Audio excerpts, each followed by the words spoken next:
So with the Miami Heat losing yesterday to the Chicago Bulls again, and Josh Giddey turning into Luka Doncic versus us again, the Miami Heat pretty much guaranteed that they'll be the 10th seed going into the play-in tournament, meaning that they have the hardest path to make the playoffs because they have to win 2 road playing games. So I figured what better time to do some draft talk than right now, because it's looking more and more likely that the Heat may miss the playoffs and then obviously keep their first round pick. So today we're going to be reacting to a Bleacher Report article that has a full 2-round mock draft.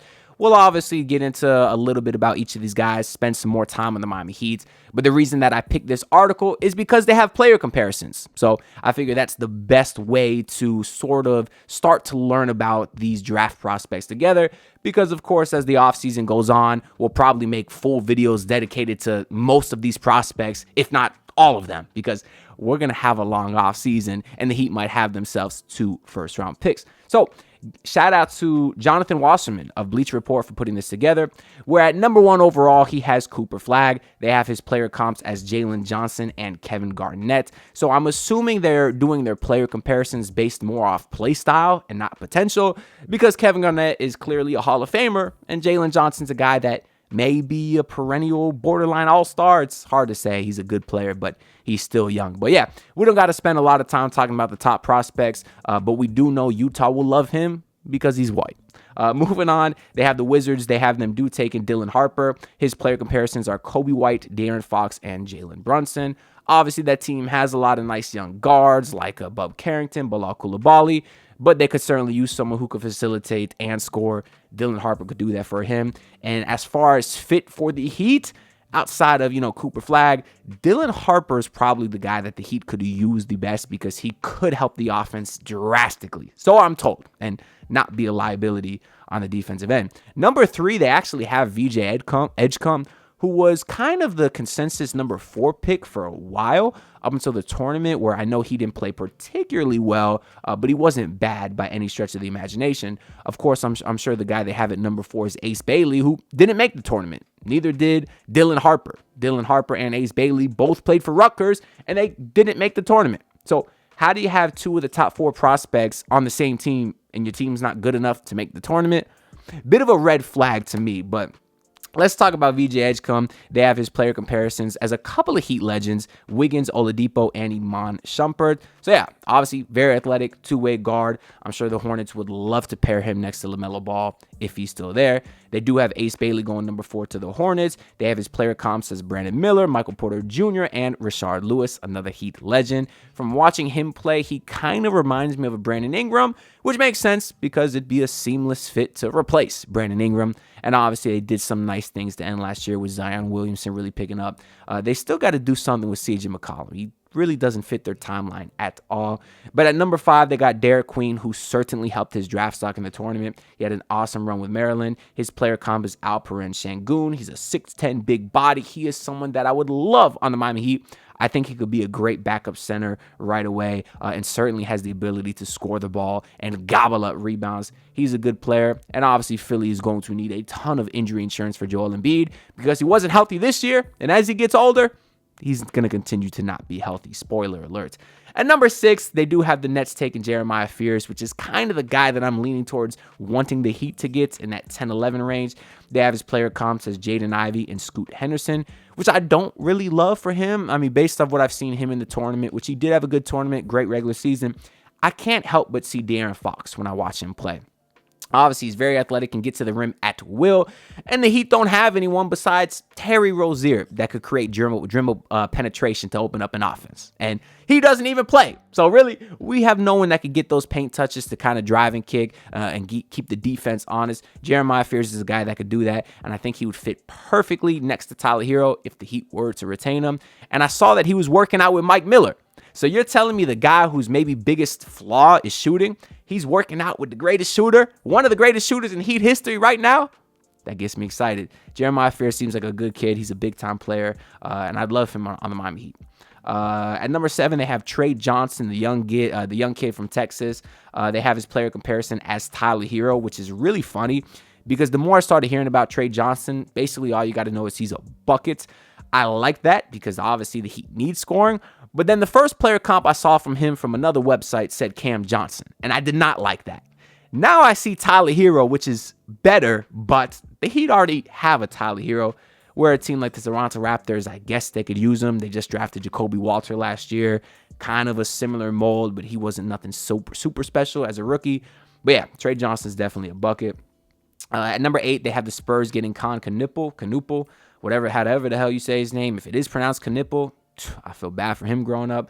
But they have his pro comps as Cam Johnson, Kevin Huerter, Corey Kispert, and Sadiq Bey. So shout out to Bleacher Report for not having all white guys for the white guy comparison here, because usually they always do that. And I don't really love the comparisons, though, of Huerter and Kispert, because those guys are primarily catch-and-shoot players from what I've seen. Knuppel's a guy that certainly seems like he's better off the dribble. It just seems more versatile when it comes to even defense. I know he's a pasty white boy, but he can move those puppies. He can slide laterally. I was very impressed with him during Duke's tournament run. Yeah, he'd be awesome if he could fall to the Heat, because he's not just the stereotypical white boy shooter, if that's what you thought. Number 9, they have the Trailblazers getting Jace Richardson. Player comps is Reed Shepherd, which is super weird because Reed Shepherd's played like 3 NBA games. But who knows? Maybe he would have won Rookie of the Year if he wasn't on such a deep team. At number 10, they do have the Houston Rockets taking that big man from Duke. That's going to be 7'2", Kamen Maluche. They have his pro comp as Mark Williams. I think that makes sense. We saw a lot of this guy in the tournament. Great lob threat, interior defender, something a lot of teams could use. And if you are the Houston Rockets, they've been running some 2 big sets with Steven Adams and Alperen Sengun. So that gives them just another big man to sit behind them. That'd be a great pickup for them. I am interested in the Heat perspective too. But here we go with the Miami Heat. All right, y'all. We have no idea how much longer this Heat season is going to last. And more likely than not, it's going to end a lot sooner than we all hoped. So let's not sleep on all the great sports that's going on right now, including the Masters, which are back this weekend. And what better way to cash in than with MyBookie? You can do live betting. You could bet outrights. You could bet matchups. You could bet long shot money bombs with MyBookie's money bag. If there's an edge, you'll find it here. And not to mention that this weekend also coincides with UFC 314. So if you're new to MyBookie, I got something that you're definitely going to want to take advantage of. Deposit any amount between $50 and $2,000 and get instantly half matched using my promo code MM50. That's MM50. And by the way, you don't even need to bet to receive it. You just get the bonus cash right away, which is actually really awesome. So if you got a good feeling about Augusta or want to take advantage of a Michael Chandler boost in UFC 314, now is the time to fire. So bet anything, anytime, anywhere, only with MyBookie. Now, let's get back into the video, where they have us taking Illinois point guard, shooting guard, Kasparas Jakucionis. Another, I'm guessing, some form of European. Here we go, Lithuanian white boy. Pro comp Chauncey Billups, which that gets me excited. You talk about an efficient guard, a high IQ player that can play some defense, hit a big shot, and facilitate. Sounds like something that he could use. And at 6'6", I would like his pairing next to Tyler Hero, so you don't have a super small backcourt.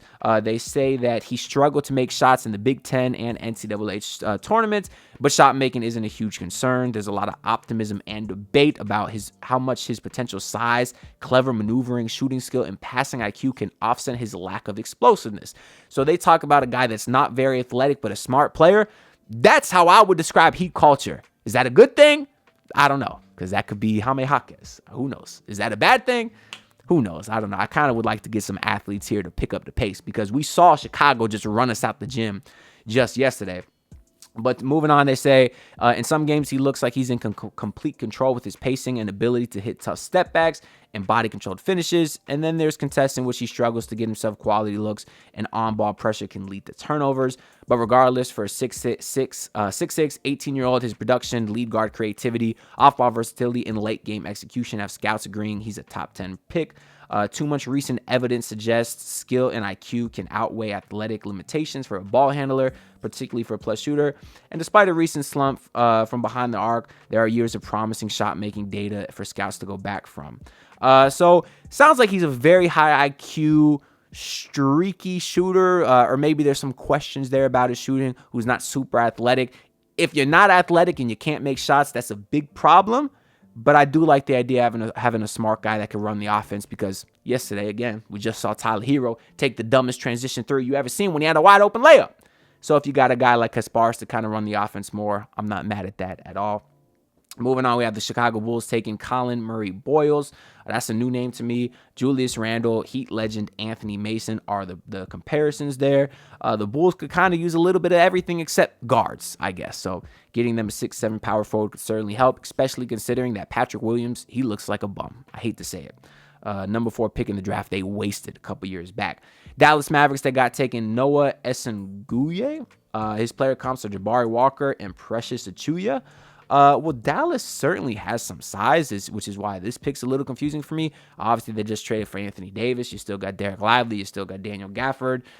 Would they need some backup help before those guys? I guess so, probably. But at 18 years old, I don't know why they'd want such a young prospect. Looks like a foreign guy. A lot of times those guys, he plays in France. A lot of times those foreign guys take some years to adapt and develop to the NBA. And if you're the Dallas Mavericks, you just traded Luka Doncic because you wanted to win now. I don't think taking an 18-year-old is the smartest thing. 14, they have the Hawks taking Asa Newell, who I have heard a lot about. Some player comps, Jalen Smith, Brandon Clark, and Jonathan Isaac.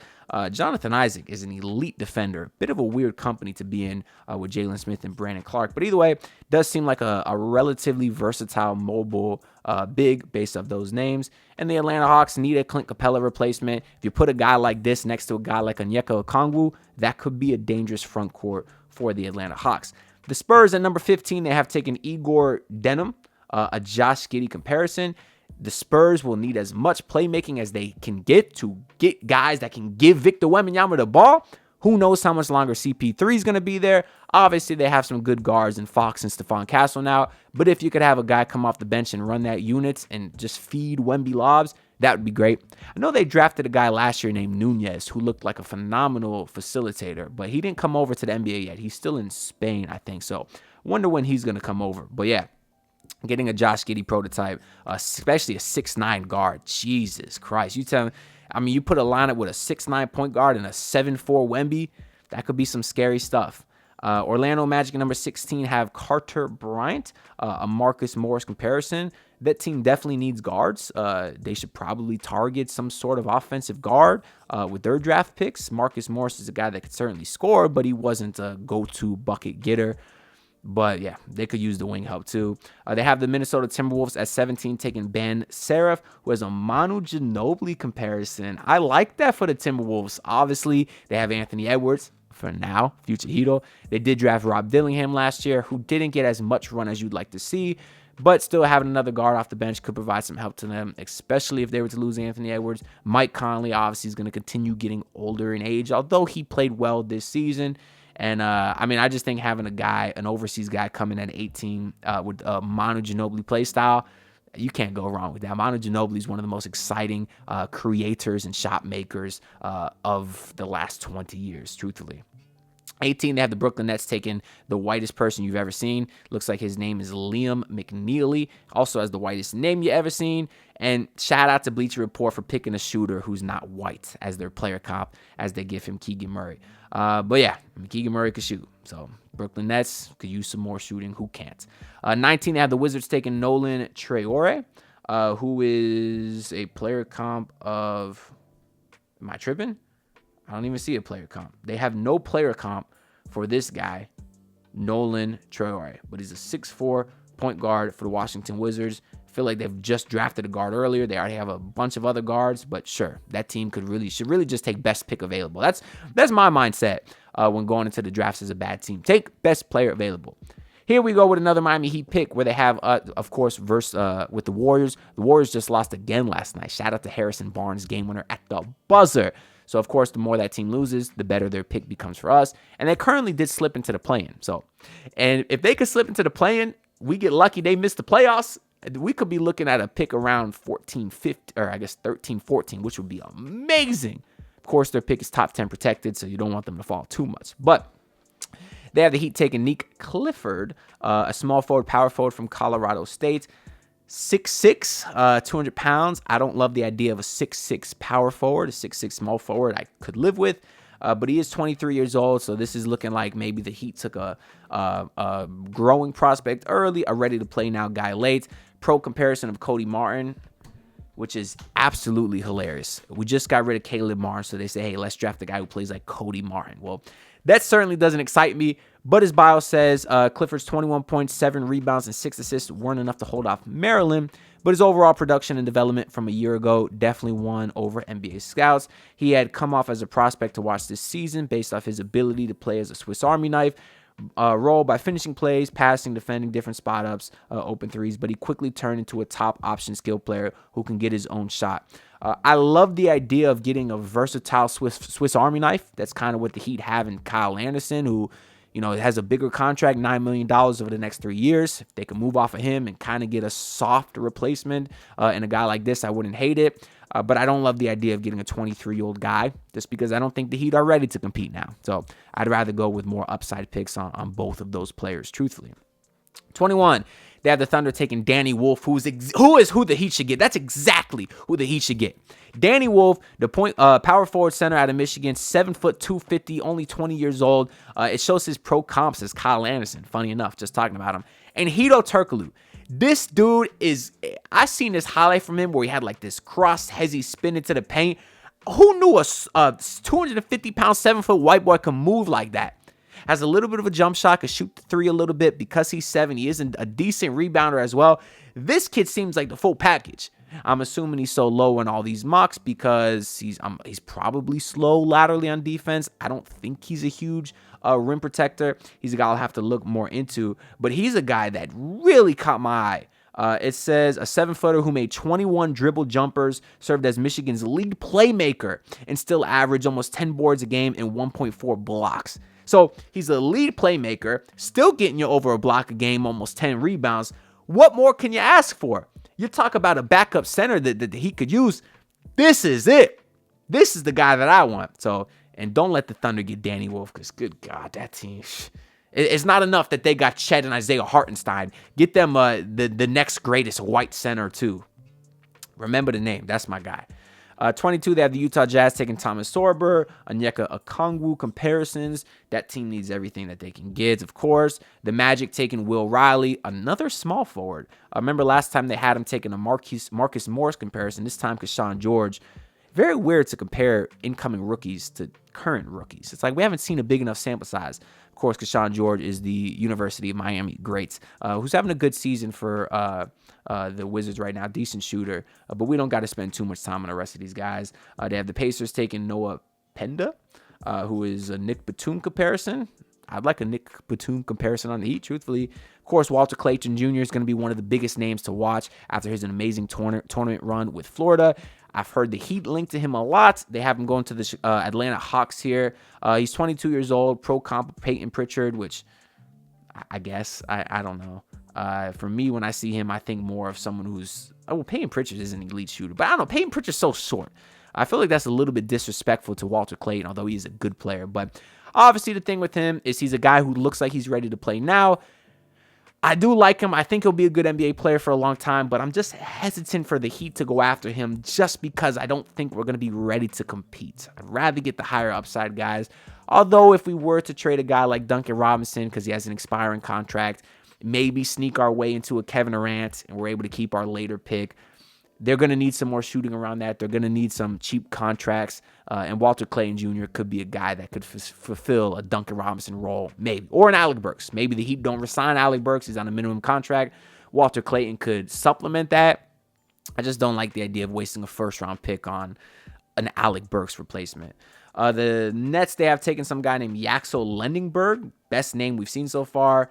Jalen Slauson and Enrique Freeman comparison. Who the hell are those guys? Let me look these guys up real quick. They're 2 G League players, I think. I don't know. I'm not going to spend any more time. Yeah, they look like G League players. Why the hell is Bleacher Report comparing him to G League players? I'm not wasting my time on that. Brooklyn Nets, they have taken Rasheer Fleming, Taylor Hendricks comparison. They have the Celtics taking JT Toppin, who had a good tournament. Of course, he's Obi Toppin's brother, cousin, something like that, with a Precious Achua comparison. At least I think he's Is he Obi? It doesn't say Obi Toppin's relative here, but he has to be. Maybe I'm mixing him up with Jacob Toppin, who's other Toppin's brother currently in the league. But if this is him, this guy looks nothing like Obi Toppin. So now I'm questioning myself. I don't know. I really don't care enough to look it up because it's the Celtics. Screw them. 29, they have the Phoenix Suns taking Hugo Gonzalez, who is a 6'7" small forward. Jonathan Kuminga comparison. So maybe the KD replacement when he's in Miami. And number 30, they do have the Clippers taking Cam Jones, a Marquette guard. Something the Heat will probably look at for that reason alone. But they have him as a pro. His pro comp is Malik Monk. Does look like this is 2 rounds. Let's control F Miami Heat, see if there's anywhere else in there, because I forget if we have a second-round pick or not.